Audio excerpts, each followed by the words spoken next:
The ocean is calm tonight, waves rolling gently against unseen shores, carrying whispers of old tales. A hush lingers in the air, as though the sea itself waits for a story to rise from its depths. Among the gods of Olympus, one stands apart, ruler of waters, storms, and the restless ground beneath. His name is Poseidon, lord of the deep, master of the trident, and keeper of secrets hidden in the tides. To the ancient Greeks, every quake of the earth and roar of the sea carried his unseen presence. When waves rose high or the ground trembled, it was not chance, but the echo of Poseidon's mighty spirit. He was not only a god of fury, but also of balance, reminding mortals of nature's untamed heartbeat. Temples stood by the shore, prayers lifted skyward, as people sought his favor in calm waters. They saw in him both a protector and a force that could never be caged, never silenced. Tonight, we journey into this myth, where oceans speak, earth rumbles, and stories breathe through time. We listen for Poseidon's voice, not in anger, but in the timeless roar that still shapes our world. The sea stretches wide, endless and deep, a mirror of mystery under the watchful gaze of the sky. Beneath its surface lies silence, yet it hums with energy, a heartbeat older than the gods themselves. In this realm of salt and storm, Poseidon claims his throne, sovereign not of men, but of untamed nature. He is one of the three brothers, born of Cronus and Rhea, each destined to rule a piece of the cosmos. Zeus rules the heavens, Hades commands the underworld, but Poseidon is master of the shifting seas. His domain is vast, stretching beyond sight, touching coasts, cliffs, and the secret floor of the oceans. The sea is not gentle, not always welcoming, and neither is its lord, who reflects its restless moods. Legends say his voice is the sound of crashing waves, his breath the spray of storms against rocky shores. His eyes, like the horizon, carry depth and distance, hiding tempests or serenity in a single glance. Mortals feared him, but they also loved him, for no sailor dared set sail without calling his name first. To them, Poseidon was not just a god. He was a companion, a rival, and a reminder of their fragility. His power was not cruel, but it was absolute. For the sea answers to none but him and its own tides. When the world was divided among the brothers, Poseidon received oceans as his eternal inheritance. Some say he laughed then, for what gift could be greater than waters that wrap the whole earth? Others say he grew solemn, for the sea is never at rest, and so neither could its ruler ever be. Poseidon's palace was said to gleam under the waves, built of coral, pearl, and shimmering stone. Dolphins guarded its gates, sea nymphs moved through its halls, and the deep itself bent in reverence. Yet Poseidon did not remain only in his palace, for the sea god was ever moving, restless as waves. He rode chariots drawn by, horses with manes of foam, hooves striking spray as if galloping on water. These were not ordinary steeds, but creatures of myth, born from his power, wild as the tides he ruled. Wherever his chariot thundered across the waves, the ocean stilled, bowing to its sovereign. Sailors spoke of seeing him at dusk, trident gleaming in twilight, horses roaring like storms in flight. The trident itself was no ordinary spear, but a symbol of dominion, authority, and unshakable will. With it, Poseidon stirred the seas, raised storms, or calmed waves as easily as breath shapes words. The earth too felt its touch, trembling when he struck, echoing his presence through stone and soil. But to the Greeks, Poseidon was not only a god of force, he was a spirit of connection and rhythm. For just as waves return endlessly to shore, so did his stories return to the hearts of mortals. They imagined him walking among them, salty winds trailing behind, a reminder of nature's embrace. He was fierce when disrespected, but kind when honored. For respect was the true currency he demanded. In small coastal towns, people carved his image in stone, placing it near harbors and fishing boats. They offered wine, oil, and horses, believing he would grant calm seas, abundant catch, and safe return. Farmers, too, looked to him, for he was tied not only to oceans, but to horses in fertile lands as well. It was said his footsteps brought springs to life. His storms watered fields, his power never confined. This dual nature, giver and taker, calm and storm, made Poseidon a figure of awe and reverence. The call of the sea was his call, a sound that drew mortals close, even as it warned them to beware. And so the story of Poseidon begins not in wrath, but in presence, a reminder that nature is alive. Every ripple, every tide, every tremor beneath the soil carries whispers of his eternal guardianship.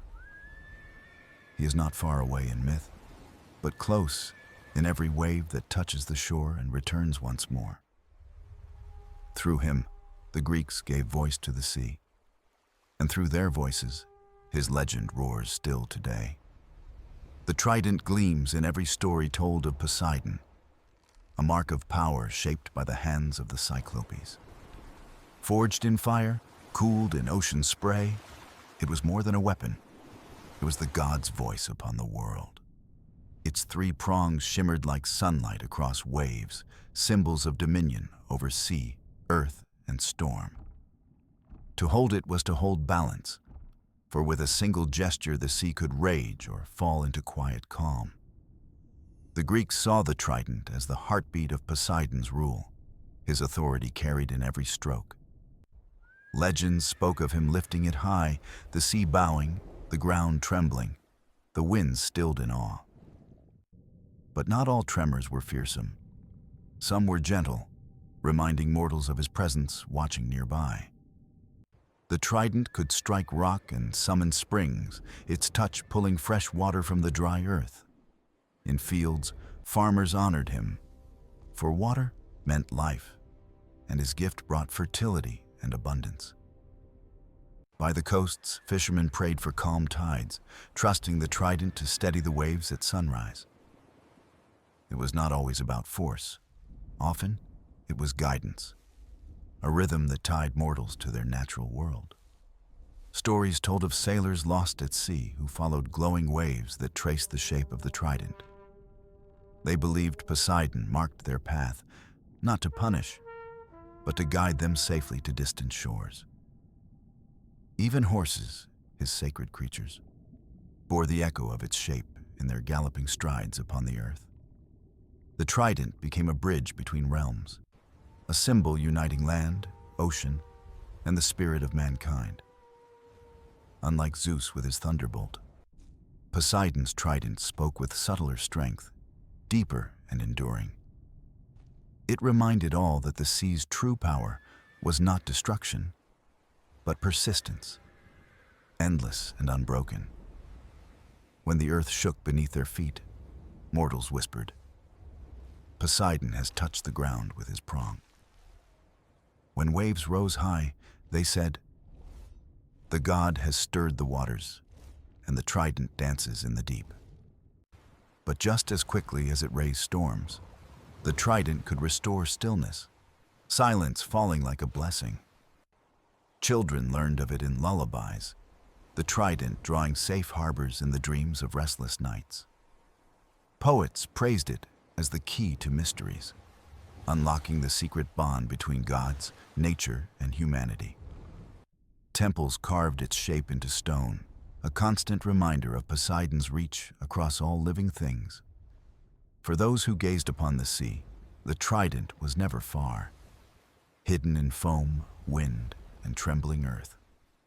It was said the god himself could lean on it, like a shepherd resting on staff, watching over the world. Its presence brought both humility and hope, for no mortal could match it. Yet all lived beneath its care. The trident was more than myth. It was memory, etched in culture, prayer, and the rhythm of daily life. Every boat carved its mark on sails. Every village painted it by the shore, a promise of protection. And though centuries passed, the image of three shining prongs endures, eternal as the sea itself. For Poseidon's gift was not only a tool, but a reminder. Respect the waters, and they will embrace you. Challenge them, and they may roar, yet always within the pattern of his timeless, guiding hand. Thus the trident stands in legend, gleaming still, not as a weapon of fear, but as a beacon of balance. Beneath the calm surface of the ocean lies a hidden world, one that whispers secrets older than memory. The Greeks believed the sea was alive, not just water and salt, but a vast mind that echoed Poseidon's moods. Every ripple, every swell, every tremor in the ground carried his unseen voice across land and shore. When he was calm, the waters rested like glass, and the earth below stood steady in quiet harmony. But when his spirit grew restless, the ground trembled, waves rose, and mortals felt the whispers turn to roars. They called these movements the voice of Poseidon, a language of nature that needed no words. The earth beneath their feet was not silent stone, but a drumbeat struck by the god's unseen hand. Fishermen told tales of nights when the seabed rumbled. Their boats rocking though the air was still. They swore it was Poseidon stirring below, reminding them that safety was only ever borrowed, never owned. To farmers, the same tremors meant his presence blessing their fields, the ground alive beneath their crops. To sailors, a sudden quake at sea meant the god had awakened, watching their journey with sharp eyes. These whispers beneath the waves were not always warnings. Sometimes they were signs of connection. The earth, after all, is bound to the sea, and Poseidon bridged both, holding them in his endless care. When mortals heard the ground shake, they felt his nearness, a reminder of the gods among them. The myth was not of cruelty, but of presence. Poseidon never absent, never asleep, always aware. He was the god of motion, and the earth's tremors were his footsteps echoing across the hidden deep. Ancient poets sang of these whispers, calling them hymns of the seabed, music of the god himself. To stand upon trembling soil was to hear Poseidon's breath, a rhythm older than kings or temples. The people listened with reverence, knowing that the sea and earth moved not in anger, but in truth. His whispers were lessons. Respect the balance, honor the waters, and live humbly upon shifting ground. In coastal villages, elders told children that quakes were not curses, but greetings from the sea god. Listen well, they said, for the earth speaks when Poseidon walks, and his voice is the voice of life. This belief brought comfort, transforming fear into awe, and awe into a deeper harmony with nature. Even when tremors toppled walls or cracked the earth, the people rebuilt with prayers to Poseidon. They trusted that the god's whisper was never to destroy, but to remind them of their shared fragility. Each rumble became part of their story, a myth etched in stone, wave, and memory across generations. Travelers carried these tales inland, where even far from the sea, people honored Poseidon's name. For the earth itself carried his whispers, spreading his presence far beyond the foam of the waves. In this way, Poseidon was never confined to ocean alone, but lived in every tremor under the sky. The Greeks saw the earth shaking not as chaos, but as rhythm, a song sung by the trident's touch. It was the heartbeat of nature, strong and unpredictable, reminding mortals of their place within it.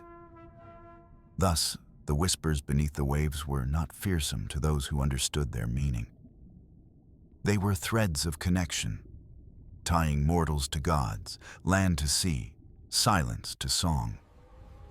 And when the earth quaked, the people listened, not with dread, but with wonder, hearing Poseidon's call. Long ago, when the world was young, the god still shaped its face. A silence lay across the seas. The land was vast and steady, the waters deep but calm, and mortals had yet to know the earth's roar. Poseidon, lord of the oceans, walked his domain with curiosity, his trident gleaming in the dim light. He watched waves rise and fall. He listened to the seabed hum, yet the world felt unfinished, incomplete. It is said that in those first days, the god raised his trident high and struck the ocean floor with force. From that strike came the first great quake, a tremor that rolled through stone, water, and air alike. The mountains trembled, rivers shivered, and the sea itself pulled back in awe of its master's call. Mortals, hearing the deep rumble, looked to the horizon and felt both wonder and fear in their hearts. They had never known the ground to move, never felt the world beneath their feet shift like a wave. The quake was not meant to harm, but to awaken, to remind all that nature is alive, breathing, eternal. That first roar was a proclamation. The sea has a voice, the earth has a pulse, and Poseidon holds both. Legends say dolphins leapt high that day, dancing in the foaming waters stirred by their sovereign's will. Birds took flight from cliffs, circling the waves, as if joining in the celebration of a new power revealed. The sound echoed across valleys and mountains, a hymn of creation more than a cry of destruction. Poseidon looked upon his trident, gleaming with light, and knew it was the key to balance and renewal. The earth would no longer be silent. It would speak through tremors, carrying messages through time. The people told stories of how the god's strike awakened sleeping springs, bringing water to dry fields. In rocky caves, the quake opened hidden paths, revealing treasures of stone and sparkling minerals. It was a roar that gave, even as it startled, teaching mortals to see both fear and blessing in nature. From that day onward, whenever the ground shook, they remembered the first roar, Poseidon's voice. They did not hear it as wrath, but as presence, proof that their world was guided by divine rhythm. Children learned the tale at firesides, the story of how the earth first spoke with Poseidon's command. Poets carved the memory into verse, calling it the awakening of the land and the heartbeat of the sea. For the quake was not an ending, but a beginning, a sign that the world itself was vibrant, alive. Temples were raised near the coasts, where the quake was first felt, offerings laid in gratitude. Priests reminded the people, the roar of the earth is not to be feared, but to be honored as divine. In later generations, sailors swore they could still hear the echo of that first strike in stormy nights. The seabed's rumbles were whispers of that ancient day, reminders of the god's first great act. Mortals understood then that the world was not fixed stone, but shifting, moving, breathing alongside them. Poseidon had given them a gift, the awareness that nature was alive, powerful, and always near. The first roar taught them humility, for even the strongest walls were small against the shaking earth. But it also gave them courage, for if the world could tremble and still endure, so too could they. The quake's memory passed down, not as terror, but as awe, a sacred story of divine creation. And so the first roar became legend, a timeless echo carried in every tremor, every wave, every storm. The sea lay calm, yet beneath its surface a hidden power stirred, waiting for the hand of its master. Poseidon knew that the ocean was vast, but without rhythm it was silent, like a harp with no player. He sought to give it motion, to teach the waters to dance with the earth, weaving harmony from chaos. One evening, as the sun dipped low, he raised his trident and touched it gently to the sea's surface. A ripple spread outward, soft at first, then rolling stronger, until waves carried the signal to the shore. The ground responded with a murmur, a faint trembling that made stones shift and leaves quiver. Mortals felt the quake beneath their feet and looked to the horizon, awed by its quiet, steady pulse. It was not a roar this time, but a whisper, a reminder that the god's hand guides without destroying. The quake spread into valleys, shaking loose springs that gushed forth water to thirsty lands. Fields that had long been dry flourished, and rivers grew strong again, carrying life to villages. Children ran to the banks, laughing, as new streams sparkled where once there had only been dust. The people offered thanks, for they knew this tremor was a blessing, Poseidon's gift of renewal. The priests spoke of it as balance, the earth's way of shifting to create space for new growth. The land was not broken, only reshaped, and from its shifting came opportunities unseen before. Fishermen told tales of new coves revealed by the tremor, where fish gathered in shimmering schools. Sailors said the sea's rhythm was now like a drumbeat, steady and strong, guiding their voyages. The quake taught mortals to see change not as loss, but as a chance to begin again, stronger than before. Poseidon smiled upon their resilience, knowing they were learning to live in harmony with the earth. He walked along the ocean floor, his trident glowing, as creatures of the deep followed in reverence. Whales sang in deep voices, echoing the tremors, as if joining in a hymn of gratitude to the sea. Coral reefs bloomed brighter, shaken free of old shells, welcoming new life into their vibrant halls. The god looked upon these signs and saw that the earth itself embraced the tremor as a breath of life.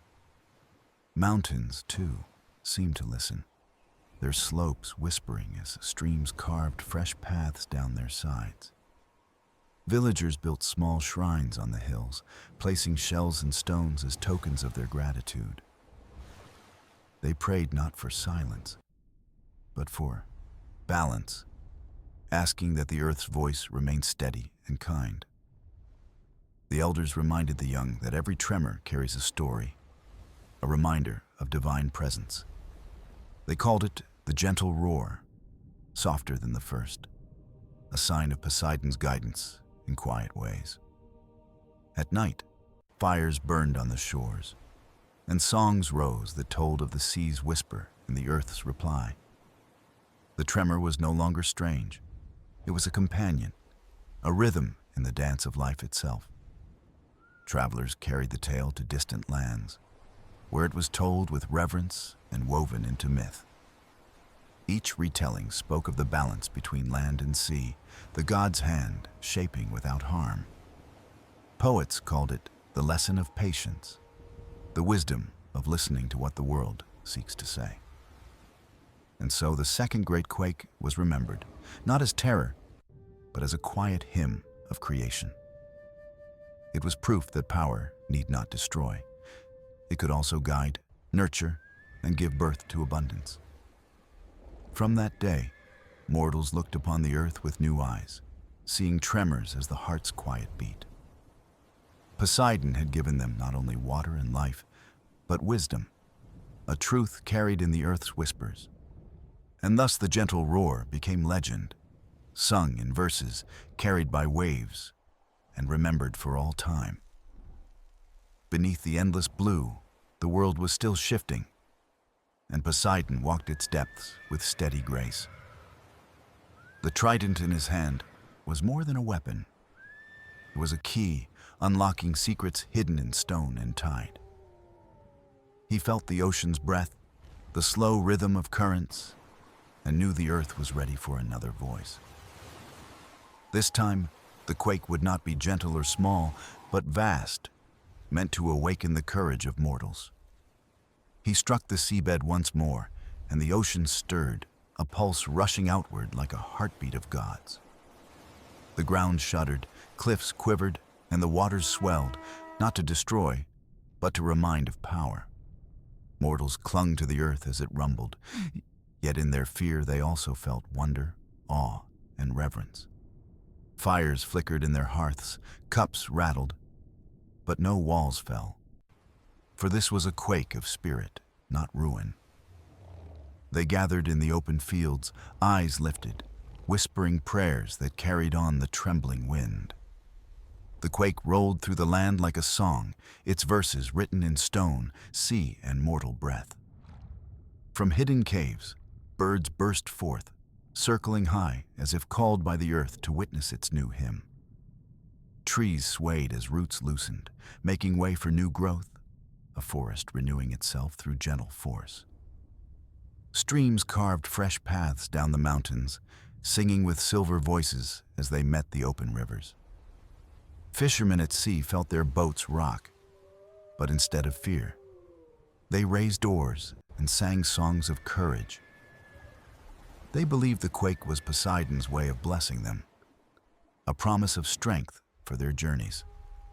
Mothers told their children, "Do not fear the roar, for it is not anger. It is the earth remembering us." The quake passed like a tide, strong but fleeting, leaving behind a silence filled with unspoken wisdom.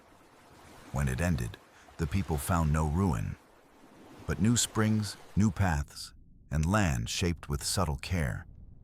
Priests proclaimed it a divine reminder that change is constant, but not always cruel or destructive.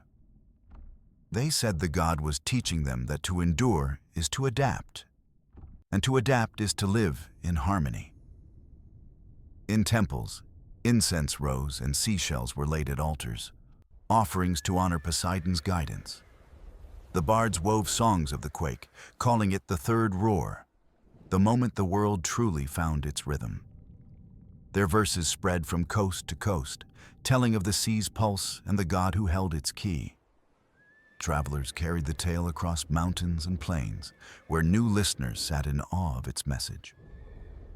The roar was not just sound, they said, but a bridge between sea and land, heaven and mortal life. Poseidon looked upon the earth and saw that mortals now listened, not with fear, but with open hearts.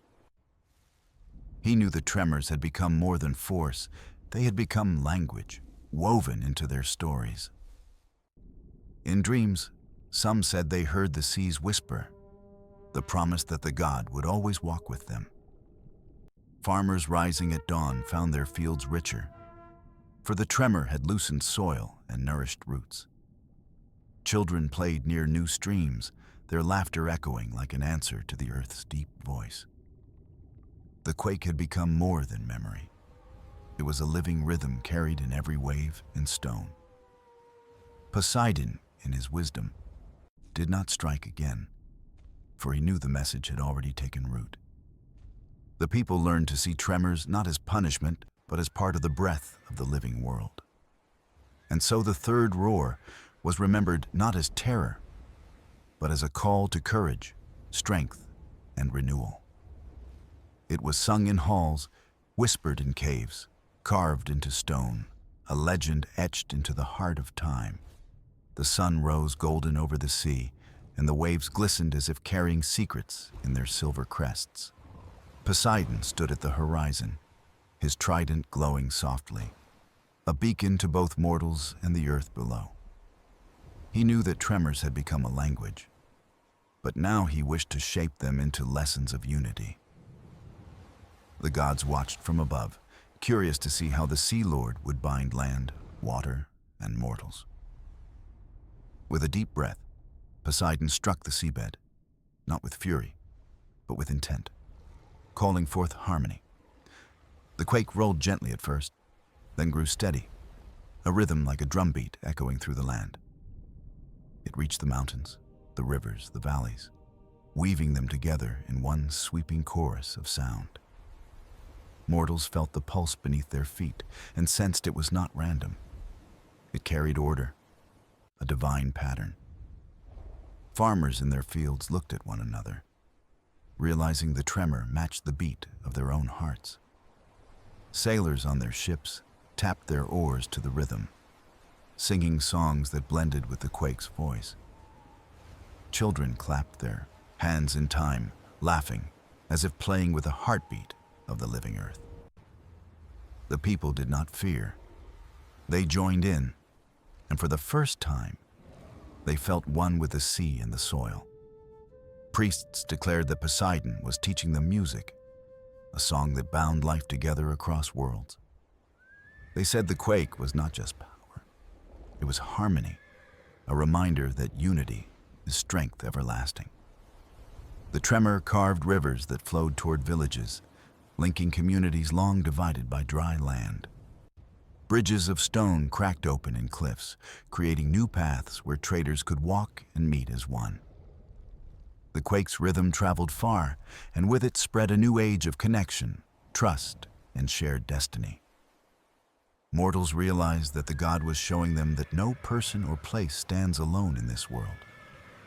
They began to build not only shrines, but gathering halls, places where stories and songs could be shared. Fires burned at night, and people sang in unison, their voices rising like waves to meet the stars. Travelers carried these songs across seas, teaching distant lands the rhythm of the earth's great roar. Each village added verses, shaping the song into a living tradition, born from Poseidon's trembling gift. Animals, too, seemed to hear the rhythm, for herds moved calmly, following new trails opened by quakes. Birds soared in unison, their wings beating to the steady pulse that carried through the valleys below. Even the forests swayed, trees moving together, their leaves whispering in time with the trembling earth. Poseidon looked upon it all and smiled, for mortals were no longer afraid, they were participants in creation. He had given them not just water, not just courage, but a bond, a rhythm to carry them into the future. The priests named it the fourth roar, the roar of harmony, a tremor that wove together all forms of life. No temple could contain its meaning, no poem could hold its entirety. It was too vast, too alive. And yet mortals cherished it, speaking of it in markets, around fires, and in the silence of prayer. Children were taught that the earth does not roar in anger, but in song, a melody that guides and protects. Generations later, they still clapped to the rhythm of that quake, calling it the heartbeat of the world. Poseidon had shown them unity, and they carried it with reverence, a truth deeper than stone or sea. And so the fourth roar lived on, a song without end, remembered in voices, waters, winds, and time. The sea stretched wide, calm as glass, but beneath its quiet surface, Poseidon felt a stirring, a restless call. The earth had learned to sing, the mortals had learned to listen, yet there was still a truth to reveal. Harmony was strong, but balance is fragile, and the god knew the world must also learn resilience. One dawn, as mist curled above the waters, Poseidon lifted his trident and touched it to the deep floor. The strike was not harsh, but firm, sending a tremor like a steady drumbeat, rising through stone and soil. This was the fifth roar, a lesson not of fear, not of unity alone, but of endurance against uncertainty. The quake rolled farther than before, across mountains, valleys, and seas, reaching even distant lands. Mortals felt the tremor under their feet and steadied themselves, learning not to stumble in its rhythm. Walls shook, vessels swayed, but people stood strong, grasping each other's hands and holding fast. They remembered the priest's words. Tremors are not wrath, but reminders that strength lies in patience. farmers stayed by their fields, guarding the young crops that bent but did not break in the shaking. Shepherds gathered their flocks, guiding them calmly, their voices steady above the rumbling ground. Children clung to their parents, yet listened closely, as if hearing wisdom in the earth's deep murmur. When the tremor passed, they found their homes still standing, their lives unbroken, their hearts steady. The people realized resilience was not found in stone or wood, but in spirit, courage, and trust. Priests called this quake a trial of endurance, proof that life can bend with the storm and not shatter. They taught that Poseidon was shaping them as the sea shapes the shore, slowly, firmly, with care. In villages, stories spread of how the god had gifted them not only harmony, but also steadfastness. Fishermen told of waves rising high, yet carrying them safely back to shore when they trusted the sea. Travelers spoke of paths shifted by the tremor, yet leading them to fertile lands they had never known. The quake, they said, was not destruction, but redirection, a force that carved new ways through life. At night, fires burned bright, and songs were sung not of fear, but of endurance, courage, and hope. Mothers told their children, "The earth may tremble, but we will not fall, for we are part of its rhythm." Fathers carved symbols into stone, spirals and waves, signs of strength that bends but never breaks. The forests, too, bore witness, their trees swaying, their roots gripping deep, unyielding to the quake. Rivers changed course, yet continued to flow, teaching mortals that life always finds its own new path. Poseidon watched and saw the people grow stronger, not from his gifts alone, but from within themselves. He had shown them harmony, and now he had taught them endurance, the twin pillars of true balance. The gods above marveled, for mortals no longer cowered but walked with dignity through trembling earth. Even the animals moved calmly, as if they too had learned to follow the rhythm of Poseidon's roar. The fifth roar became legend, a tale told in every hearth, that the world may shake, but the spirit stands.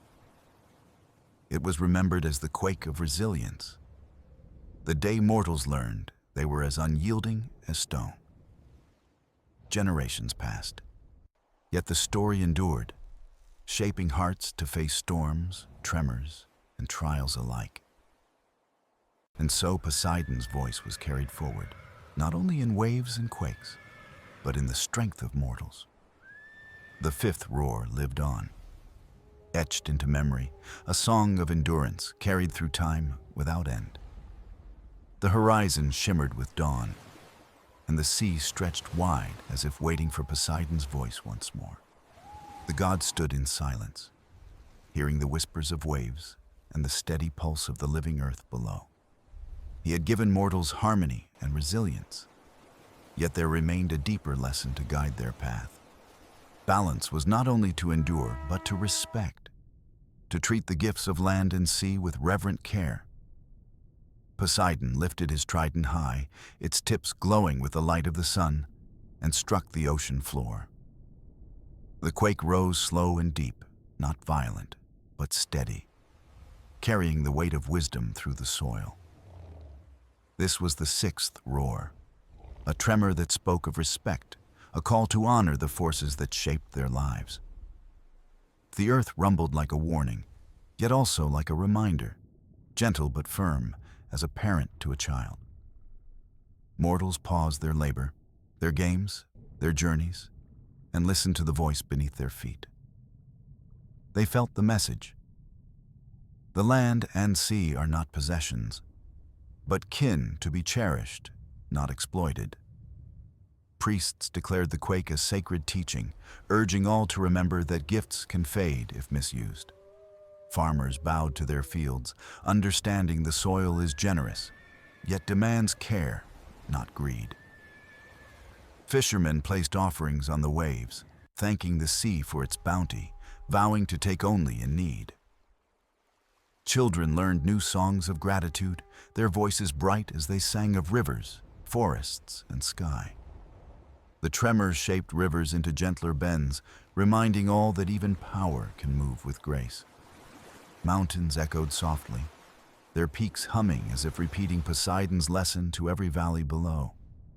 Travelers knelt where the ground had shifted, leaving fresh springs bubbling up for thirsty wanderers. The people understood.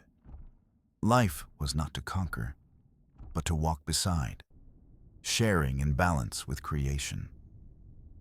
At night, fires glowed in villages, and elders spoke of the sixth roar as a blessing of reverence.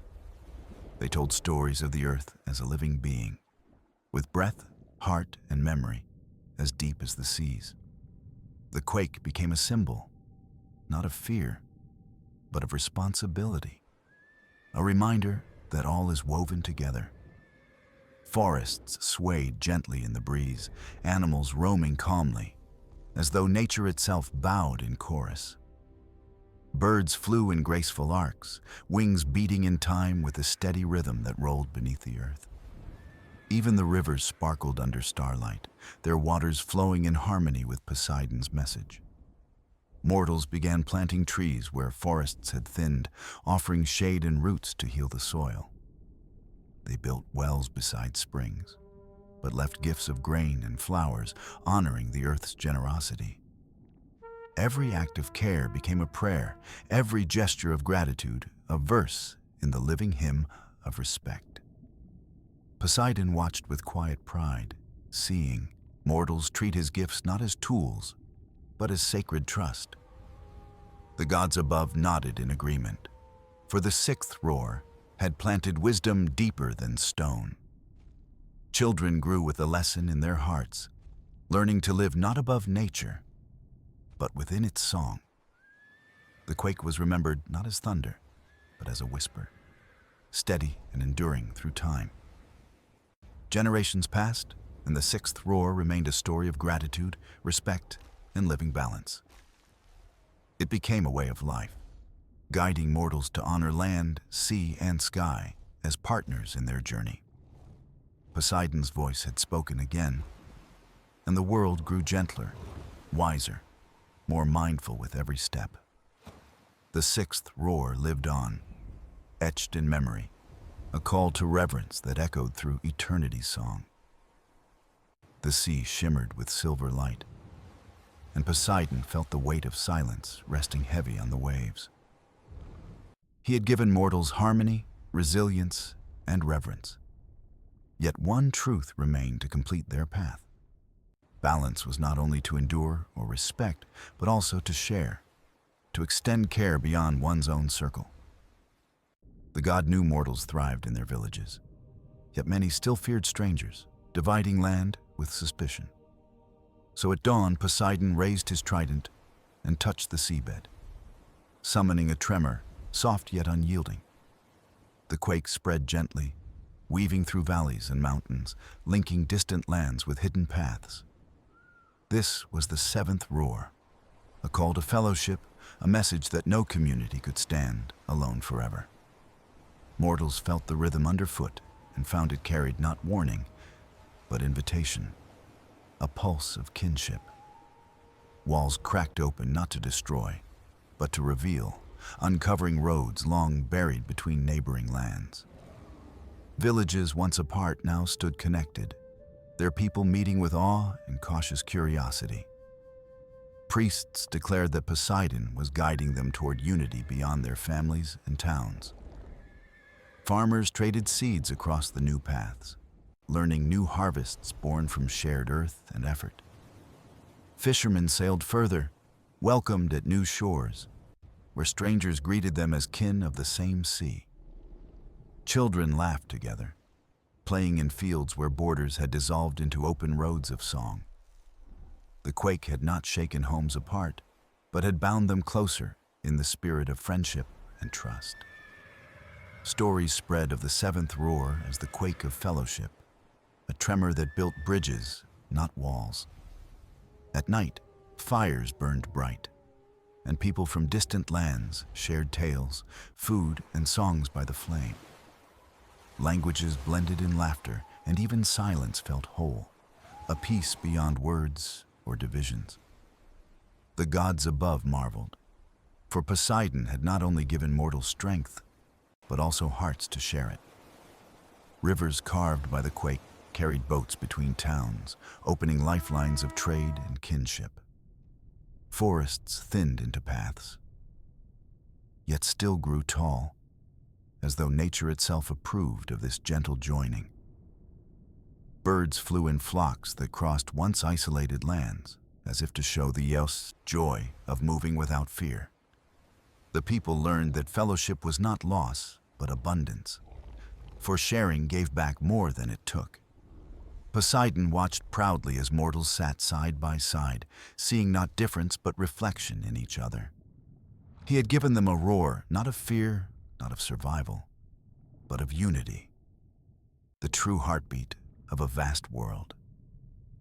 Generations passed, and the seventh roar was remembered as the tremor of fellowship, the quake of kin. Elders told children that the earth itself had taught them to open their arms to strangers and friends. They carved symbols of circles and waves into stone, signs of bonds that never end, always returning. Even storms that came later could not shake the ties formed through Poseidon's trembling gift. The quake became not just a story, but a way of living, guiding mortals to embrace a greater family. From then on, when the earth stirred, mortals no longer asked, "Why me?"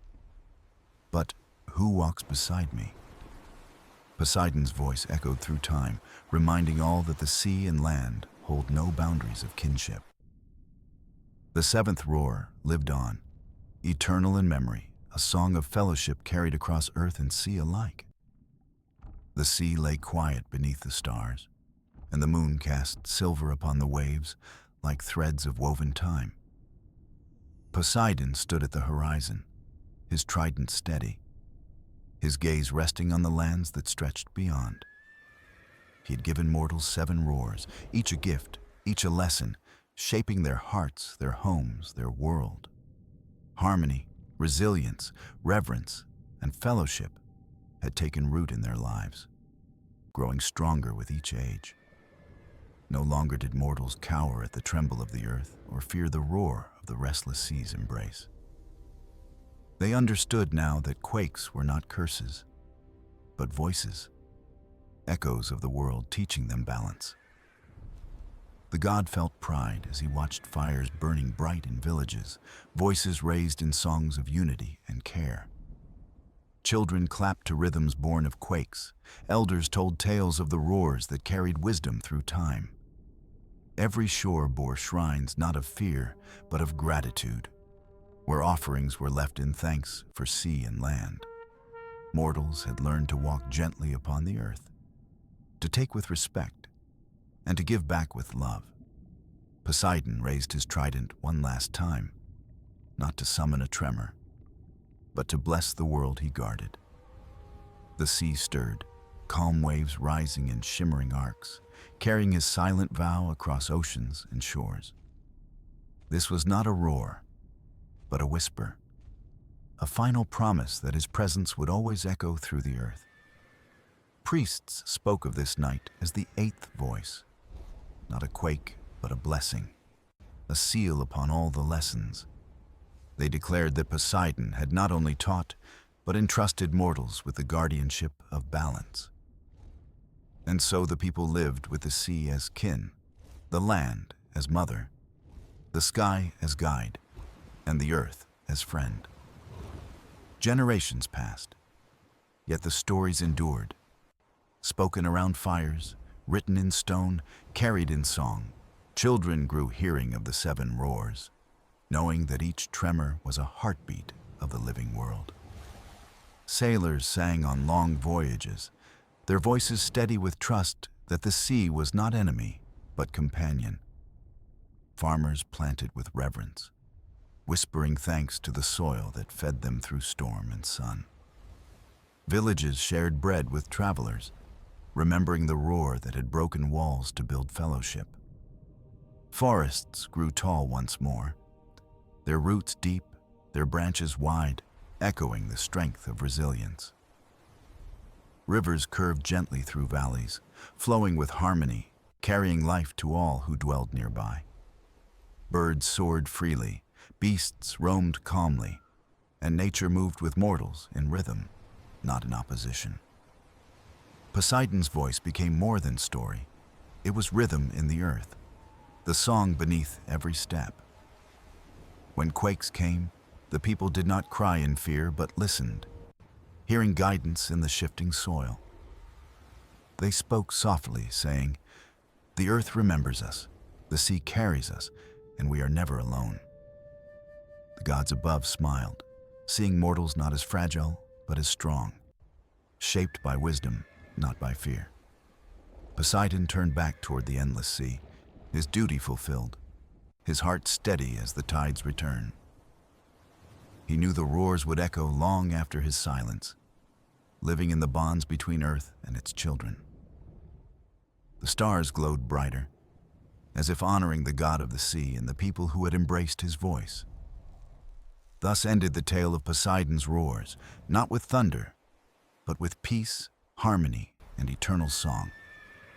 The world carried on, cradled in balance, guided by the lessons of a god who had loved it deeply. And so the earth still whispers when it trembles, not with wrath, but with the memory of Poseidon's gift. The sea still glistens when the sun rises, reminding mortals that they walk in rhythm with ancient care. And mortals still tell the tale, calling it the story of Poseidon and the earthquake's roar, forever alive.